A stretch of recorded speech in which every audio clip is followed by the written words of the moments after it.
senhor veio do berço evangélico ou o senhor conheceu o evangelho? Diferentemente do pastor Ademir, eu praticamente nasci num berço evangélico. Mas naquela época, o relato que me faz ser presente agora, ou a memória que eu tenho, é que minha família sempre foi uma família que viveu muito esse sincretismo religioso. Minha avó, por lembrança, hoje já falecida, ela era uma mãe de santo. Por parte de mãe, por parte de pai também, todos eram envolvidos com o espiritismo. E minha mãe, ainda muito nova, eu muito garotinho ainda, tenho esse registro na mente de que dias ia para um centro espírita e outros dias ia para uma igreja evangélica, né? Dias ia para uma oração, outros dias ia para uma benzedeira.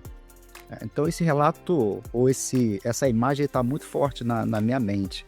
Mas um fato que me marcou muito, que eu posso registrar como sendo o momento em que eu realmente entendi o que era Jesus na minha vida, foi na conversão de meu pai. Meu pai era uma pessoa que bebia demais e também tinha uma vida fora, bastante ativa. E em determinado momento ele na igreja foi convocado para se batizar, ele foi se batizar e naquele dia ele fumava bastante, ele ainda tinha um cigarro no seu bolso.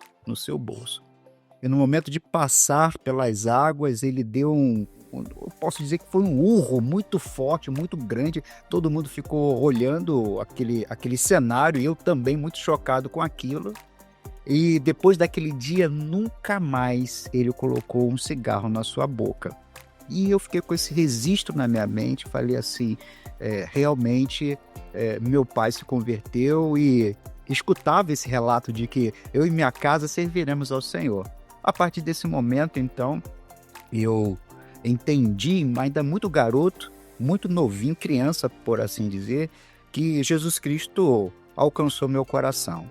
Aos 9 anos de idade, eu me converti realmente, me batizei, e naquela época, numa tradição pentecostal bem forte, né, as crianças não tinham o seu espaço próprio, viviam dentro da dimensão da igreja. Então era oração, eram batizados com o Espírito Santo, tinham que clamar, era uma vivência com os adultos. Então esse registro me veio à memória agora, perpassei a minha história até mais a juventude. Na juventude a gente sempre dá aquelas escapulidas, mas depois de 4 anos distante eu retornei porque Deus já tinha um chamado específico para a nossa vida. E foi assim, desde então eu não conheço outro caminho que não seja estar aos pés de Cristo. Isso foi em que ano? Isso, vamos lá, agora a gente vai revelar a idade, né? 9 anos. Aos 9 anos de idade, eu sou de 74, estou aqui 83. A partir de então, essa década de 80 e 90 foi uma década assim que eu acredito que foi marcante para a história, né? Para a história, eventos miraculosos, movimento das igrejas com busca do Espírito Santo, com estar mais próximos. Foi um momento assim, eu acho que de renascimento daquilo que a gente entendia ser uma igreja. Eu me converti em 1985, mas a minha história é uma história chocante. Quando eu nasci, meus pais eram bem religiosos, né, católicos, e faltando dias para eu nascer, eles não tinham escolhido o nome. E minha mãe ali no hospital, e chegou no dia, não tinha nome, eles não tinham escolhido o meu nome. E aí o que aconteceu?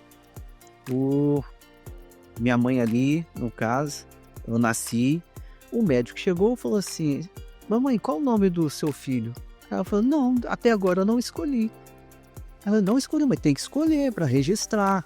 O menino acabou de nascer, não tem nome, porque naquela época era bem diferente de hoje, né? E aí o meu pai, realmente, isso no hospital, realmente tem que dar um nome logo para ele. E aí ele pediu para a enfermeira, marcou o meu pulso ali. E aí meu pai disse que entrou um homem estava no hospital, entrou um homem no quarto e ele falou assim: coloca o nome dele de Elias. Aí minha mãe olhou assim, era um homem assim, aí o meu pai, Elias, coloca o nome dele de Elias. E ele saiu pro corredor. Aí meu pai, Elias, aí meu pai foi atrás dele, não achou mais ele. Aí encontrou o enfermeiro, falou: cadê o homem que passou aqui? Não vi homem nenhum. Aí meu pai achou estranho, falou: eu gostei do nome, não sei quem é esse homem não, mas coloca o nome dele de Elias. É interessante. Aí quando o meu pai saiu, entrou um pastor e pediu para minha mãe a permissão para orar.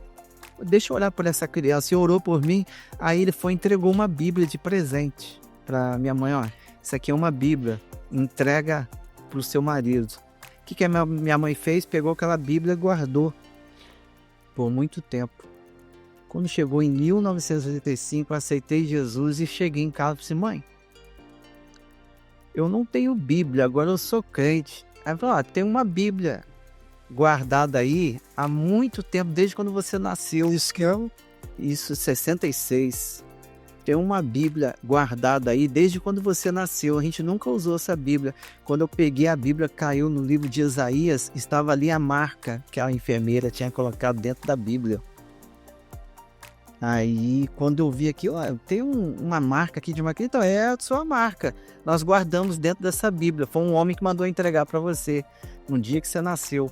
Aí eu peguei, então eu vou usar essa Bíblia. Eu usei essa Bíblia por muito tempo. E a primeira pregação que eu comecei a fazer foi na rodoviária.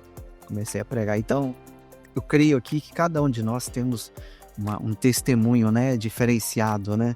Testemunho forte também. Cada um tem a sua história desde quando veio ao Evangelho, né? E é muito importante a gente falar sobre isso, começar esse programa falando sobre as conversões, porque muita gente acha que os que estão aqui, né, os pastores, acha que não correu essa trajetória de experiência na vida. Hoje, quando nós vemos os nossos pregadores, o pastor Marcos falando, pregando, nós vemos que ali tem uma história por trás, tem uma experiência, né? Não é somente abrir a Bíblia e sair falando, mas vocês têm experiência e têm raiz. E só dá raiz realmente quando a raiz ela é regada,